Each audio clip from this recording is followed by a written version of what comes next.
শনিবার সংবাদ সম্মেলনে ঘোষণা দিয়ে শাহবাগ ছেড়ে দিয়েছেন ইনকিলাব মঞ্চের নেতাকর্মীরা। এর আগে হাদি হত্যার বিচার দাবিতে প্রধান উপদেষ্টা বাসভবন যমুনা ঘেরাওয়ের চেষ্টা করে। এ সময় পুলিশের সাথে তাদের দফায় দফায় সংঘর্ষ হয়।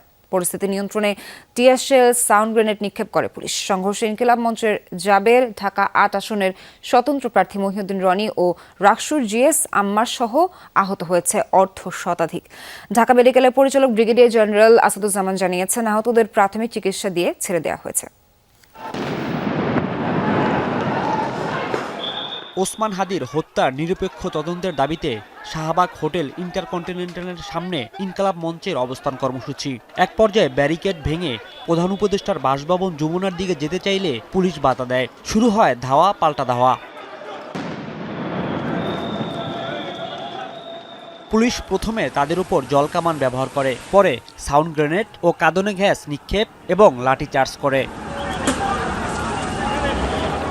পরে ইনকিলাব মঞ্চের নেতাকর্মীরা পুলিশের দিকে বোতল ও ইটপাটকেল নিক্ষেপ করতে থাকে। সংঘর্ষে ইনকিলাব মঞ্চের সদস্য সচিব আব্দুল্লাহ আল জাবের, রাকসুর জিএস সালাউদ্দিন আম্বার সহ বেশ কয়েকজন আহত হয়। আমরা তো কোনো সহিংস আন্দোলন যাইনি, আমরা অনুরোধ করছি। আপনারা দেখছেন গতকাল রাত্রে থেকে আমাদের কর্মসূচি খুবই শান্তিপূর্ণ ছিল, আমাদের দাবিটাও শান্তিপূর্ণ ছিল, কিন্তু তারা আমাদের ভাইদেরকে মারলো।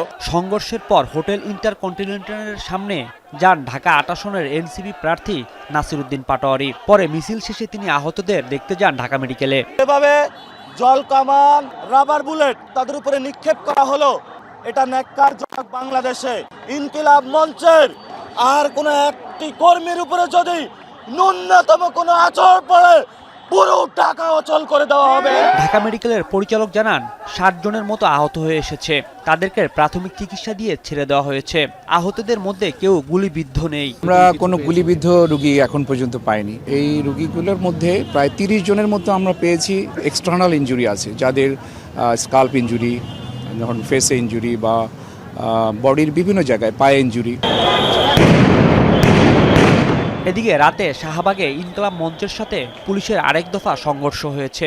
এ সময় ঢাকা ১৮ আসনের স্বতন্ত্র প্রার্থী মহিউদ্দিন রনি আহত হন। হামলার প্রতিবাদে শাহবাগ চত্বর অবরোধ করে রেখেছে ইনকিলাব মঞ্চ।